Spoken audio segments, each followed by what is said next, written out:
નમસ્કાર વિદ્યાર્થી બહેનો, હું ભાવિન ગોપિયાણી આપનું સ્વાગત કરું છું આપની આ યુટ્યુબ ચેનલ પર।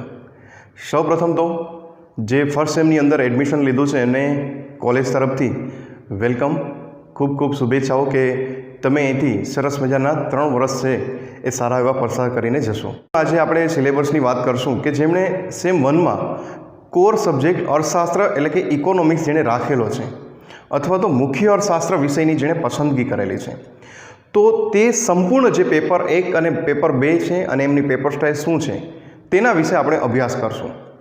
હવે ખરેખર તો તમારા થોડાક નસીબના કારણે કે આટલા સમયમાં આવું ક્યારે બન્યું નહોતું તમારી સાથે 1 થી 12 ધોરણમાં પહેલી વખત એવો ટૉપિક આવ્યો કે આપણે રિઝલ્ટ આવી ગયું છે અને કોલેજમાં જવા માટે પણ થનગનીએ છે, પણ કોલેજ છે એ હજી શરૂ નથી થઈ, કારણ કે કોવિડ-19 જે પેન્ડામિક છે એના કારણે ઘણા બધા જે છે એ ઇફેક્ટ થઈ છે।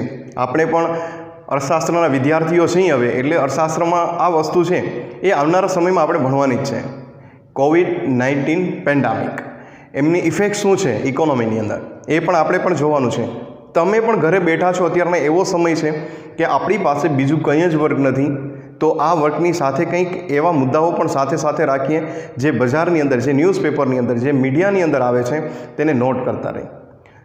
સમય એવો છે કે ઘરે છો તો ઘણા બધા પ્રશ્નો થાય કે સાહેબ હવે અમારું કોલેજનું જે એડમિશન છે એ થઈ ગયું છે, પરંતુ વિષય છે એ કયા છે અને એ વિષયની સાથે કયા કયા ટૉપિક અમારે ભણવાના છે, તો એ બધા જ પ્રશ્નોનું નિરાકરણ લાવવા માટે જ હું આવી ગયો છું તમારી સામે। અને હજી પણ કંઈ પ્રશ્નો હોય, કદાચ પેપર 1, 2 અને પેપર સ્ટાઇલ સમજાવ્યા બાદ પણ આપણા વિષયનો જે કંઈ પ્રશ્ન હોય એ આપણા વોટ્સએપ ગ્રુપ છે જ, એમાં પ્રશ્ન મૂકી શકો છો આપ, એમાં હું બનશે તો આપને જવાબ આપવાનો પ્રયત્ન કરીશ। તો આજે સંપૂર્ણ અભ્યાસક્રમ છે તેના વિશે આપણે સૌપ્રથમ ચર્ચા કરીએ। તો પેપર નંબર 1 ઉપર જઈ, પેપરનું નામ છે પ્રારંભિક અર્થશાસ્ત્ર। આ પેપરમાં આપણે 4 જુદા જુદા યુનિટ જોવાના છે, યુનિટ 1, યુનિટ 2, યુનિટ 3 અને યુનિટ 4। એમાં સૌથી પહેલું યુનિટ છે યુનિટ નંબર 1। આ યુનિટનું નામ છે અર્થશાસ્ત્રનો પરિચય। આપણે જ્યારે કોલેજમાં આવ્યા છે, આપણું પહેલું પેપર છે એનું નામ જ એ છે કે અર્થશાસ્ત્રનો પરિચય। તો અર્થશાસ્ત્રનો પરિચય મેળવવો છે ત્યારે એના મહત્ત્વના 3 ટૉપિક આપણી સામે આવે છે।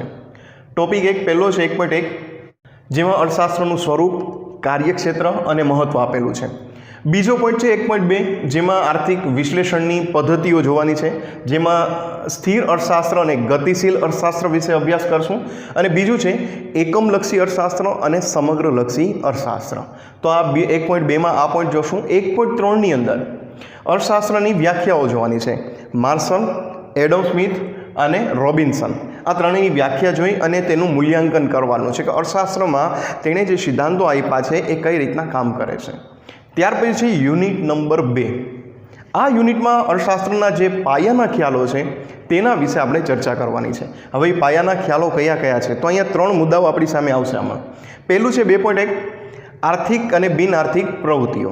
અર્થતંત્રમાં 2 જાતની પ્રવૃત્તિ હોય છે, એક આર્થિક જેમાં વળતરની ઉપેક્ષા હોય છે અને બીજી બિન આર્થિક જેમાં આપણે વળતરની ઉપેક્ષા નથી રાખતા। તો 1 પોઈન્ટ આ છે। 2.2 પોઈન્ટ જોવાનો છે આપણે, જેમાં છે સંપત્તિ અને કલ્યાણ, વસ્તુઓ અને સેવાઓ, ઉત્પાદન અને પુરવઠો માંગ। આ મુદ્દાઓ છે એ આપણે 2.2માં જોવાના છે। ત્યાર પછી છે 2.3માં જમીન, મૂડી, શ્રમ અને નિયોજક। આ અર્થતંત્રમાં ઉત્પાદન જે વસ્તુ થાય છે તેના મહત્ત્વના 4 સાધનો છે। કોઈ પણ વસ્તુનું સર્જન છે ને એ આ 4 સાધનો દ્વારા જ કરવામાં આવે છે, તો એ છે આપણે 2.3માં જોવાનું છે। યુનિટ 3ની વાત કરશું, જેમાં માંગ અને પુરવઠાનું જે વિશ્લેષણ છે તેની વાત કરશું। પહેલો જ મુદ્દો છે 3.1, તૃષ્ટિગુણ, તેનો અર્થ અને તેના પ્રકારો। તૃષ્ટિગુણ મિત્રો, તમે 11માં આ શબ્દથી વાકેફ થયા છો, સંતોષ। તો અહીંયા આપણે એ સંતોષની વાત કરશું, કઈ રીતના આપણે પ્રાપ્ત થાય છે। 3.2માં જોશું ઘટતા સીમાંત તૃષ્ટિગુણનો નિયમ, સંતોષ કેમ ઘટે છે તો એના માટેનો જે નિયમ છે એની પણ આપણે ચર્ચા કરશું। 3.3 માંગનો નિયમ, આખું 11માં ચેપ્ટર જોઈ ગયા છે, તો એ માંગનો નિયમ છે જોશું। ત્યાર પછી 3.4માં માંગની મૂલ્ય સાપેક્ષતા, તેનો અર્થ, પ્રકાર અને તેને અસર કરતા પરિબળો। આ 3 મુદ્દાઓ છે એ આપણે આ જગ્યાએ જોવાના છે। 3.5માં આપણે પુરવઠાનો નિયમ જોશું, તે પણ ધોરણ 11માં આપણે 1 થી 4 ચેપ્ટરમાં આની પણ ચર્ચા કરેલી છે। તો આ થયું યુનિટ 3। યુનિટ 4માં છે આંતરસંબંધો. હવે આંતરસંબંધો કોના છે? તો કે માંગ અને પુરવઠા વચ્ચેના આંતરસંબંધો. બીજું છે એના દ્વારા કિંમત નિર્ધારણ થાય છે, તેની પણ આપણે ચર્ચા કરશું. અને 4.2માં માંગ અને પુરવઠા તથા કિંમતમાં જે ફેરફારો છે એના વિશે આપણે ચર્ચા કરશું. તો આ બધી ચર્ચા છે આપણે પેપર 1માં કરશું, 4 યુનિટને લઈને. આની પેપર સ્ટાઇલ પણ છે, પણ લાસ્ટમાં બંને પેપરની સેમ જે પેપર સ્ટાઇલ છે એ જોવાનો આપણે પ્રયત્ન કરશું. આ પેપર 1 હવે પેપર 2 ઉપર છે કે પેપર 2માં કઈ કઈ વસ્તુ આપણે જોવાની છે. તો પેપર 2નું નામ પહેલાં તો આપણે યાદ રાખશું, ભારતીય અર્થતંત્ર 1. મિત્રો ખાસ યાદ રાખજો કે આપણે TY સુધી જેટલા પેપર ભણશું એ બધા જ પેપરના નામ છે ને એ ખાસ યાદ રાખશું, કારણ કે આપણો મેઇન વિષય અર્થશાસ્ત્ર, પછી આપણે પેપરના નામ જોતા જ નથી હોતા. તો પેપરના નામ ખાસ યાદ રાખશું. તો એ પહેલું પેપર છે પ્રારંભિક અર્થશાસ્ત્ર 1, બીજું પેપર છે ભારતીય અર્થતંત્ર 1. તો આ બંનેની ચર્ચા હવે આપણે આગળ જઈને કરીએ કે પેપર 2માં કયા કયા યુનિટ છે. યુનિટ 4 એમાં પણ આપણે ભણશું. પહેલું જે યુનિટ છે એ યુનિટમાં આપણે રાષ્ટ્રીય આવકની સંપૂર્ણ ચર્ચા કરવાની છે.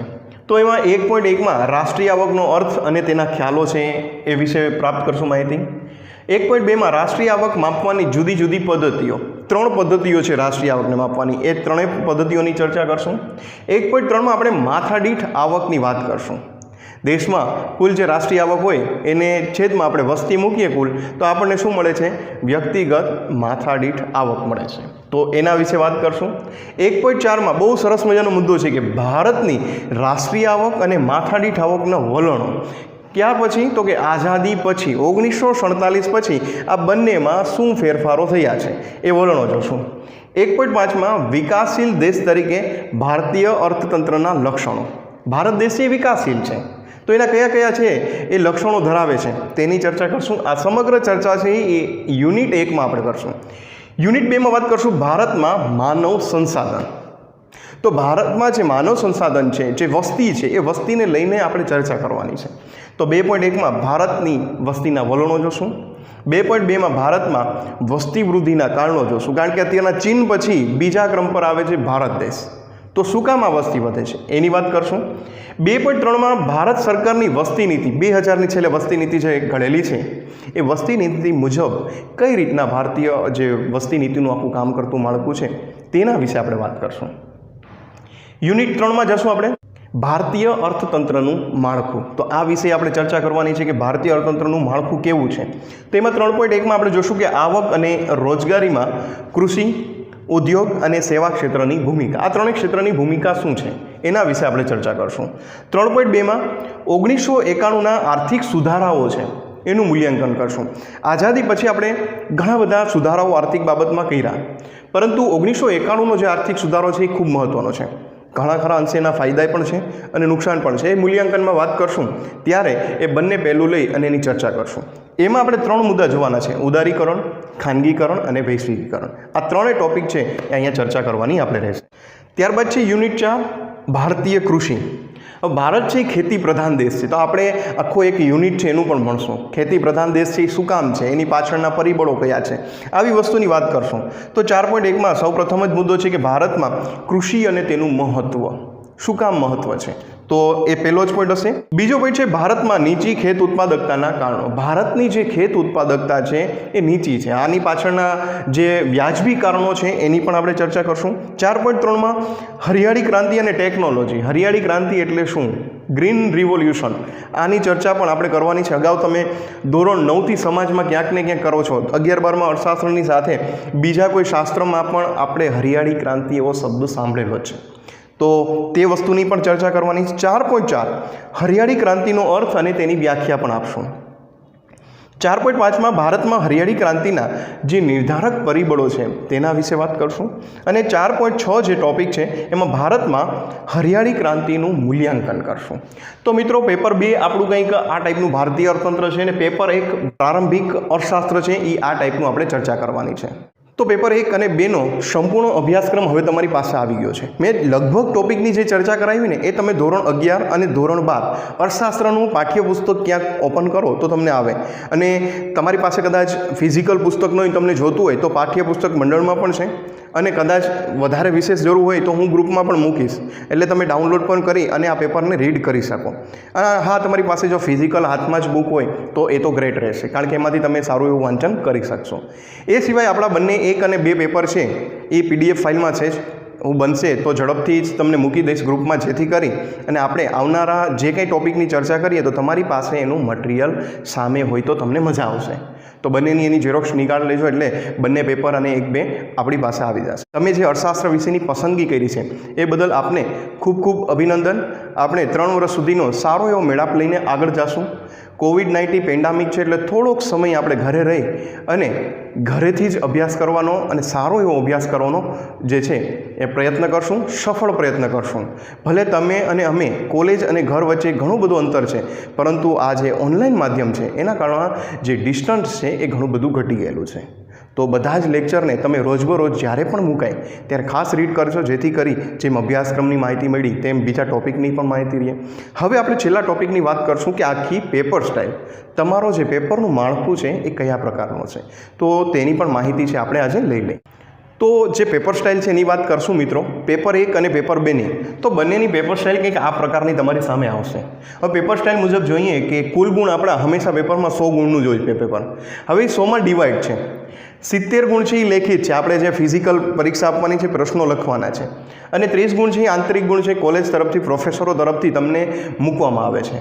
તો એ ગુણ શેના હોય છે? તમારી હાજરીને બાબતમાં લઈને ઇન્ટરનલ માર્ક હોય છે, તમે કેટલું બધું આમાં વર્ક, એ બધું જ વર્ક છે એનું નિરીક્ષણ થાય છે અને એ મુજબ આંતરિક મૂલ્યાંકન તમારું થતું હોય છે.